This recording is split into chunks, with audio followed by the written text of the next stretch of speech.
designer Alber Elbaz. Hello, Alber. Hi, Imran. How are you? I'm so happy that I'm one of your favorite people and not just favorite designer. You're just one of my favorite people, period, which is why That's nice. I'm so excited to talk to you. And, you and I have had the opportunity to go from being the people who passed each other at fashion events and kind of nodded to people who've really, I think, gotten to know each other better over the past few years. And my personal high point was when you gave your talk at Voices, which was such a important moment at that specific Voices, but also at Voices generally. And you were talking a lot in that conversation or in that speech, Albert, about some of the things you were grappling with as someone who had kind of stepped outside the fashion system, and you had some observations, with a little bit of distance and perspective, and being, as you said, unemployed, what you thought of the fashion industry at that time. And what I wanted to do today was to really pick up where you left off at Voices, because of course we find ourselves now in a completely unprecedented circumstance. The fashion industry in many ways is on its knees. And so, the first thing I just wanted to talk to you about was just on a personal level, how are you grappling with this? How are you making sense of what's happening? Imran, I was listening to Voices from 2.5 years ago when I called myself a jobless and a homeless.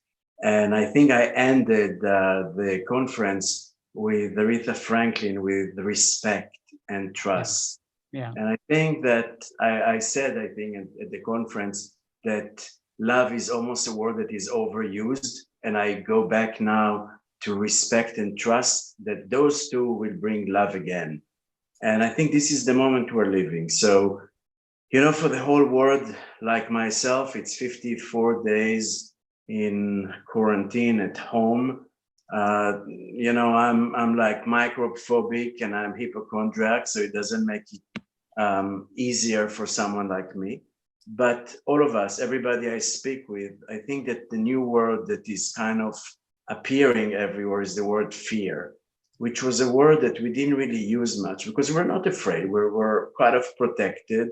We did things, we created, we traveled the world. We made some project here and there and everywhere, but the fear was not a word that we use much. And one of a sudden, everywhere I go and every person I speak with, actually, I don't go much anywhere, but when I speak with people, I hear again the word fear. So in a way, I would say, yes, wow, this is so pessimistic, but I don't know. I read so many articles and some history books lately, and it shows that after every pandemic, after every big war, there is a peak of economy and art. And maybe it's the time to be a little bit more optimistic about the future, about a better future. I know this story about the clown that this woman sees him and he's crying. And she's asking him, how come you're crying, clown? And he said, I'm just resting. And I think this is actually what we're going through. We're crying a little bit so we can laugh again. We're holding a little bit and we slow down the system. And whatever happened to me, Imran, in those 3.5 years of observing the world and refusing to go and take any other offer, was what happened to everyone. The only thing is that for the world, it's 50 days. And for me, it was 1,000 day and a day. And it was looking and observing and thinking about what's next. And in a way, if we took now my conference at Voices, I can actually just bring it back, because in a way, it's becoming even more relevant. Like how the world is changing, how people are changing, how you just talk to people and they're looking for different things, how you're going through Instagram and all of a sudden you see all these actresses that are usually like in perfection, makeup and hair and everything, and there are no makeup. And I ask myself why. I mean, the question why is always the question I ask the most. Why no makeup? What is it? And I think that it's this moment of truth. You know, the ancient Greek were saying that everything that was beautiful was also good. And I think that the world is changing to whatever is good is also beautiful. And we're going from just beautiful to also good. And this is a good place for me because, as you can tell, I'm not that beautiful. Always self-deprecating, Albert, always self-deprecating. I So, mean, I think that's a really interesting point. So let's pick up from there because, you know, a lot of people have been talking about the lack of substance and authenticity in fashion over recent years. It had become too big, it had become too fast, there were too many shows, there were too many brands, there was too much product. So, you know, if you were reimagining how fashion worked, where would you start? What would be the things that you would say, okay, if we're going to make something good that is also beautiful, what does that mean to you? so to begin with, I will say that from this bulimia that we were talking about before, I don't think and I don't believe that we should go to anorexia because both are eating disorder. So it's not that we're going to like buy nothing or buy less or buy one or don't buy and be minimal. Because I think that part of what we do is giving joy to people. This is what fashion is all about. This is what art is all about. This is what design is all about. We're finding solution. We're finding way to make people more beautiful, happier, more content. That's the nature. That's what we do for living for others. Yes, I think that there were so many shows. Yes, I think there were too many collection. Yes, I think that we were traveling like there was no tomorrow, that we didn't have the time to rest and to think and to ask all these why question, and what is it that I do? And with all the talks that I had with my colleagues, none of them told me I'm really happy.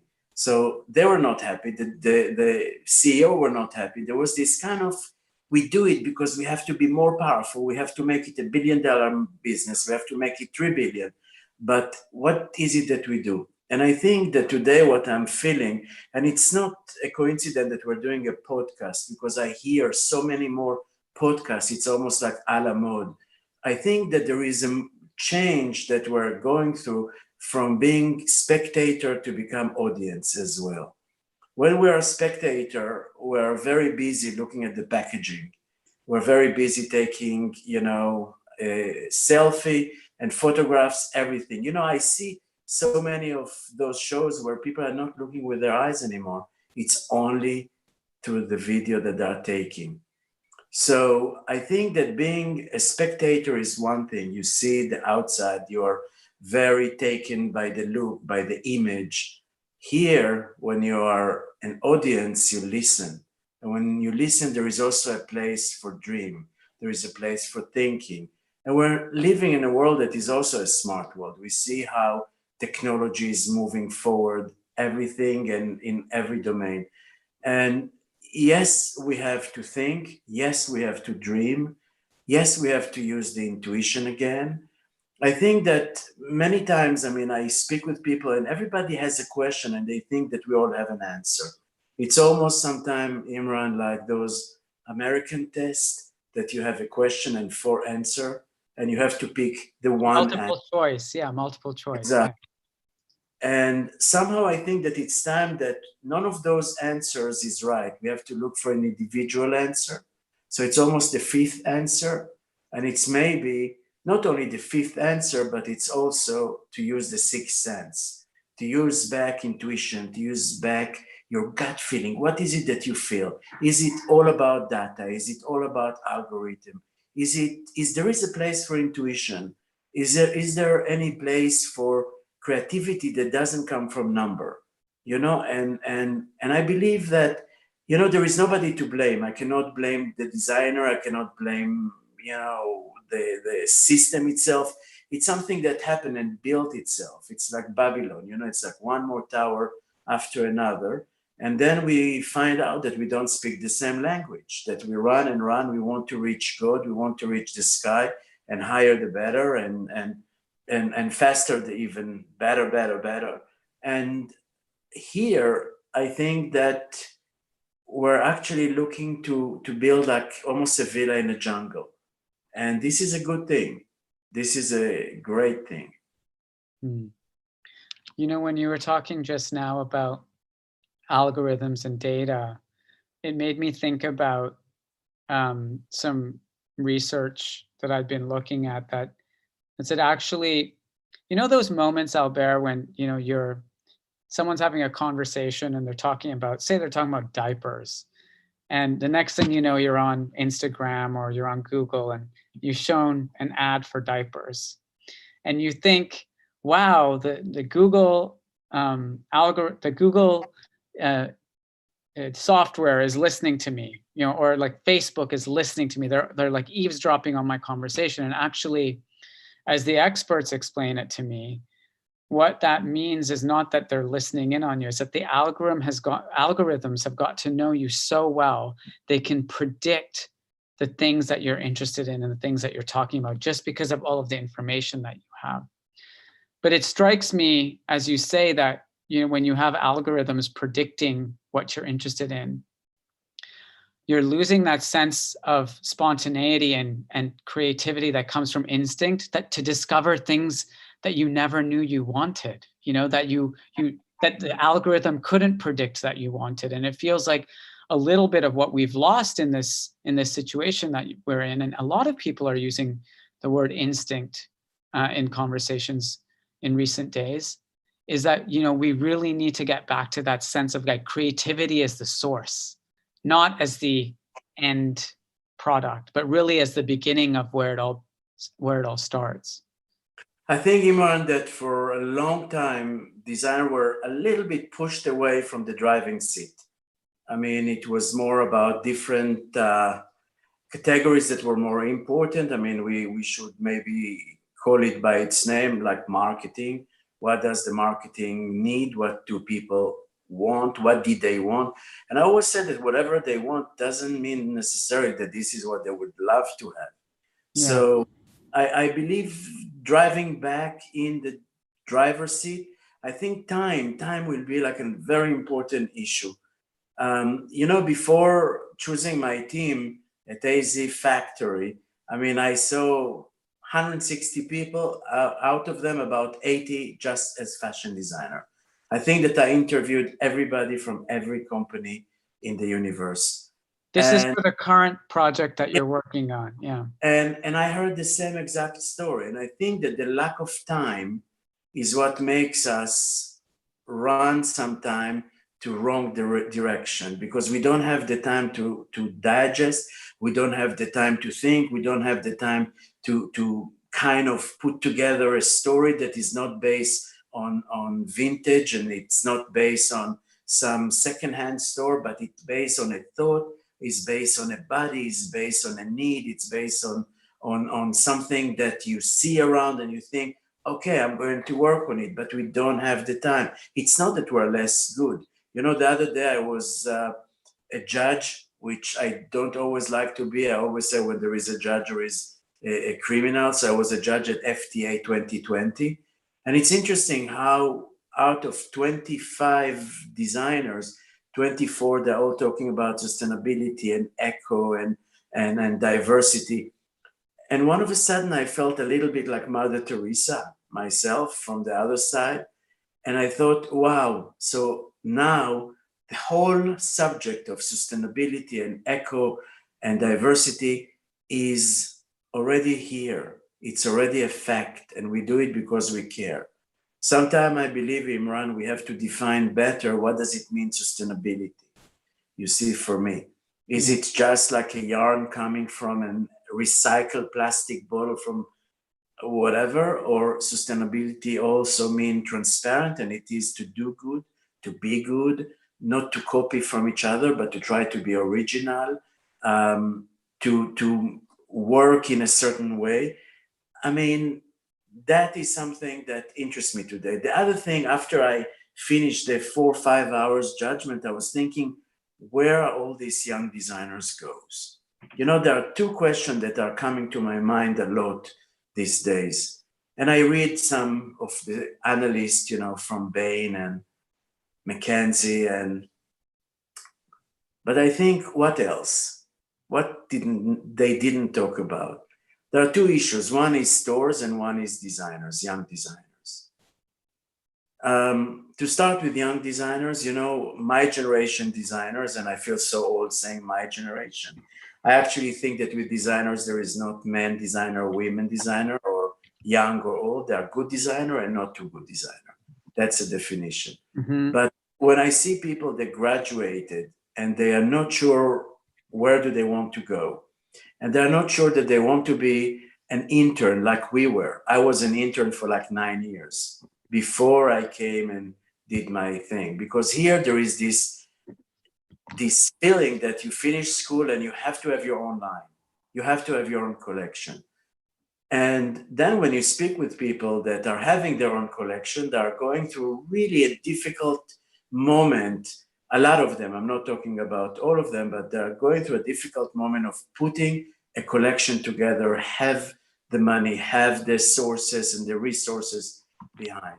Yet when they go and they work as stagiaire, they said we learn almost nothing because we never meet the big designers. We just work as second in command.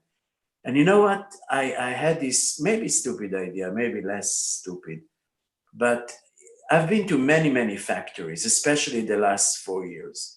Factories of shoes, factories of bags, factories of fabrics, factories in Africa, factories in America, in South America. And I found out that in many of those factories, the owner of the factory has a bit of a design desire, and they have their own collection. And usually it's horrible. I always said that let's the CEO be a CEO, a CFO, a CFO, and let's the designer design. If I was a young designer today and just in the beginning of my career, I will go every year and try to apply to work with a factory to learn how to make those damn bags, a factory to learn how to make those jeans and to understand the process. I mean, a factory in Ethiopia, when they create new cotton and they try to do all this hysterically beautiful, like pareo, but go learn it in Ethiopia where the cotton is there. And I have to say that as a designer, the fact that you are in a factory and you can produce an idea within a day, you see it and you learn.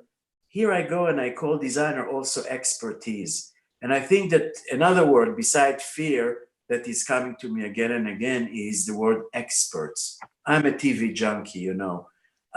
One of a sudden, I don't go on E-channel. I go and I listen expert and doctors and philosopher and historian and artist. And I want to see and to hear what is it that they have to say. And I think that expertise, to be expert, to be a singer, to be a designer, to be an actor, to be a filmmaker, to be a construction guy, to be a chef. You don't have to be a chef and a dancer.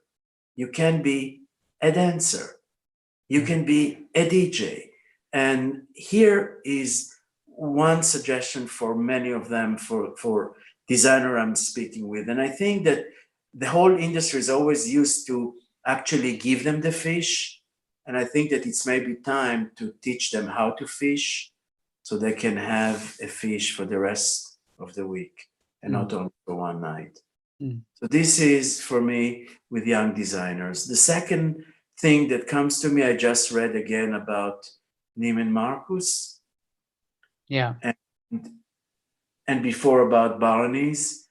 And these are all people I know for years, and they're my friends, and I know how good they are, and I know how long they are in this business, and what it took them, and all the flights around the world, not being with their family for years. And they're good. And yet you see that one store after one is going down. And it's killing me. You see, even with our project, first I thought, no, online, just online. And then I thought part of being sustainable is also working and supporting the stores. So actually, it's not that they work for you, you work for them, but you work together with the stores.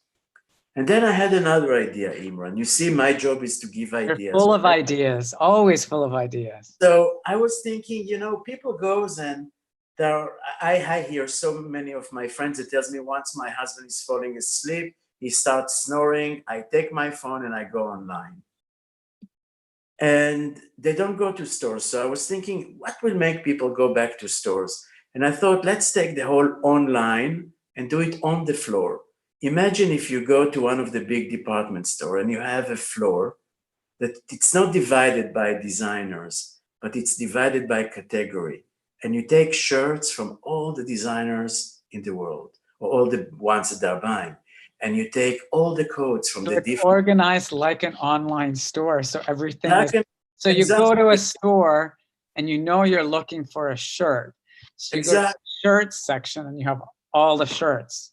Oh, and you know what? When you go, for instance, to some of the department stores in Madison Avenue, and then you go downstairs, all the biggest stores are downstairs as well. So why would people shop at the third floor of department store XYZ and not at the big store, you know, of that company? And I thought if I had a store and I had a place where I will have the best of by category, where I can find like all the red bags in one spot, from Valentino, from Dior, from Chanel. Then I'll go and I'm looking for a white shirt. So I'll see a shirt from Yoji, a shirt from McQueen, and a great shirt from Rick Owens. And all of them are there. And there are so many good people that can do the editing. So again, here we're looking for solution. We're sitting home. And one thing is saying, oh, we're going from bulimic to anorexia. Oh, we have to have a change. Oh, it has to be meaningful. And then I'm telling people, what do you mean meaningful? Explain meaningful, explain experience, explain expertise. Here, I give you some of my thoughts. I'm not sure if they're good. Maybe some No, are. I love that idea. I love that Let's idea. see who will pick it. Well, like, and I'll well, yeah, it's like free retail consulting for the 700 people watching us right now. Albert, another thing I wanted to touch on is I know you're a people person. You know, you're someone who has like a connection with the people that you work with the people in your life. And it just made me wonder how you're staying connected with people right now. How are you managing to kind of maintain your relationships? Are you on these video calls all the time, or have you decided to spend more time on your own reading books, or how are you spending your time? To be honest, Imran, I was putting like some books next to my bed and I started to read, but I was so anxious and so unrelaxed that I find myself reading the same page 25 times again and again. So it took me a week to realize, Alber, you're now in a bunker. You're safe. You're not having any meeting. Go meet yourself. And at 8:30 in the morning, there was a bit of a routine. I started to work, but then I disconnected my phone till 5 o'clock. And at 5 o'clock, I started all my meetings, phone calls, a lot of Zoom. I must say that I'm in love with Zoom, and yet after 3-4 hours on Zoom, I'm exhausted, like beyond belief. And I have no idea why. I'm trying to think and to ask myself, what is it about Zoom that makes me not a zombie, but so... I love that, a zombie. We're all zombies now. Yeah. Someone else has thought of that, or if you just coined something that we could turn into a phrase. Yeah, but we're working with people. We're working around, you know, we as designers were only like a conductor of an orchestra, a jazz orchestra. So we have to work with them. We have to give and to get, and life is about giving and getting. And a lot of those meetings, a lot of in and out conversation about different things, a lot of processes being done. And actually I finished everything after 52 days here at home. I finished last night, and this morning I sent an email with all the different projects I was working on, and we're starting. So some people are asking here in the questions what you're allowed to tell us about this new project. And I know you can't say very much yet, but I'm not doing my job unless I ask you what you're able to tell us now. I know you probably have some things up your sleeve, like a magician. Exactly. um, one thing that was interesting at Richmond when I met them, and they said that at Richmond we don't talk about things we're going to do, but we speak about what we are doing or what we have done. And I put the team together. We started to work a few weeks, and we had to go on quarantine. So it's only a beginning, and I really prefer to start talking about the project once I have it done, at least one project, so I can talk about what is it that I want to do. And there is nothing mystery or abstract about it, but this is again one of those things that I thought maybe time to whisper, and to say, not to say less, but to say right, and to wait a little. And there is nothing wrong with giving time and taking time and slow down the system. So I'm trying to do a story. You see, a company that is made to measure to what I believe in, like you did, Imran, when you started BOF. You were a pioneer. You did what you did, and it was new and it was different, and you did it that it will be right for you with your business background and love for fashion and understanding of people and values.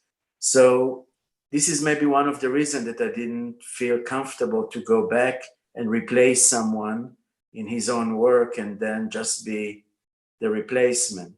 Right. And it's not that I didn't want to be the second wife. I want to be the first wife. It's not about that. But it's just about doing things from A to Z. And this is part of being a reset or a restart or a startup. You name it, you choose the one you want to pick from this little salad I'm offering you in the buffet. But it had to be small for me, to start small, to start with an idea. I think that at Voices I spoke about the fact that I want to be a little bit like a fisherman in a digital fisherman boat. So it's digital, but it's small, and I can make a right and a left, and I can stop sometime, and I can fish some goldfish. And this you can do not from a cruise boat, These days, they don't have a place to park.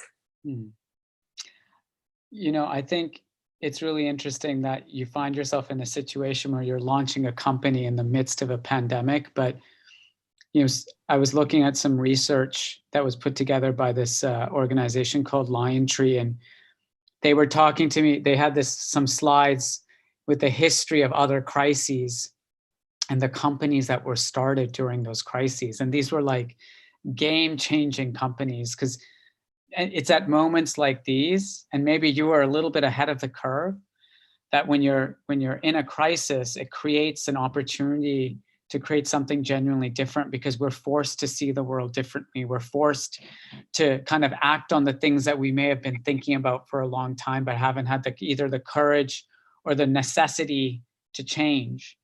And so I'm really excited to see what you are cooking up at AZ Factory. And I guess we'll have to wait for more details on that later. I'm excited about it as well. And, working with Richmond as a backer was a great thing, because they're not only fashion, it's a company that also produce watches, time, and jewelry. And it's all about long term, not about short term. And it's a company that whisper. And I found myself in the right place, you see. And after a long time of not being in love with fashion anymore, I was looking to fall in love again. And I'm happy to announce that I am. Great. I'm so glad to hear that. I wanted to conclude, Alber, with one final thing, which is, the impact that you have on people. And we've had a comment come through from someone that I would like to read out to you, if you wouldn't mind. Sure. And her name is Solange Bokovi. And she says, "Hello, I hope you are all well. This is not a question, but I believe it's important to highlight the following. Alber Elbaz played a major role in my modeling career back in the time. I have been touched by his kindness and the level of respect he gave me as a young model. #new face. I was just stepping into my first Paris Fashion Week show. I was naive and intimidated by this whole new scene. And Alber has been one of the rare designers to show respect to Black models at a time which was more challenging than today in terms of diversity and inclusion. I am glad to hear someone who does not pretend and who actually walks his own talk. I will remember that day until today, as back then I was a baby. 18 years later, I'm grateful. Thank you for your goodness, Alber. And he's truly inspiring. So, we're all so keen, Alber, to see what you have to offer because the impact you have on people. Do you remember Solange by any chance? I do remember. I remember Solange. And you see, I have tears. It's those moments you see that it pays off to be good to people because it's a boomerang. It comes back to you. Yeah. And especially with models that are really young, they're coming to the big city, the agents sent them with their book, with a token, run. And you come, you see them walk and next. And it was really touchy to read that someone remember us. And it's not just me, it's everybody around me, because I could not be me without people around me. Mm. And I'm very, very touched, and that subject is very, very important to me. I mean, I always said when it comes to models, it was never important to me if she's Black or white or Asian. I don't see color. When it comes to people, I'm colorblind. And not only I'm colorblind, but I think that it's a moment that we're here to bring people up on a pedestal to make them bloom and shine. And this is also part of our job, to help women look good, not to transform them, not at all, but to make them a better version of them. And this was something that Meryl Streep said about me when she presented me the award of the superstar of fashion. And that's what she said. And that for me was nice to hear, and nice to hear it from a model that worked with us before. And very, very touched. Thank you, Solange. No, thank you. And thank you, Solange, for sending that comment through. It's nice to have these moments of connection, even though we're all at home in isolation in our bunkers, as Alber said.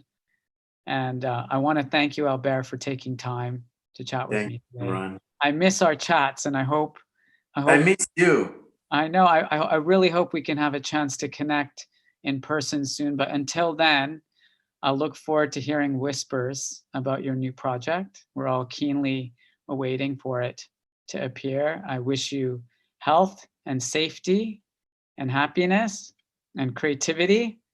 I love it. All right. And I hope the results are. Thank you, Imran. All the same to you. All right. Always a pleasure. Thank you, Imran. Big hug. Thank you. And thanks to everyone for joining us for this episode of BOF Live. As you know, we've been holding these events here on Zoom and on Instagram for, I think this is our 7th week of events now. We've reached hundreds of thousands of people who've joined us from all over the world. And we see it as an integral part of our mission to open, inform, and connect the global fashion industry. So I hope you'll join us for another edition of BOF Live soon. Thank you again, Alber. And I wish you all a wonderful day wherever you are in the world.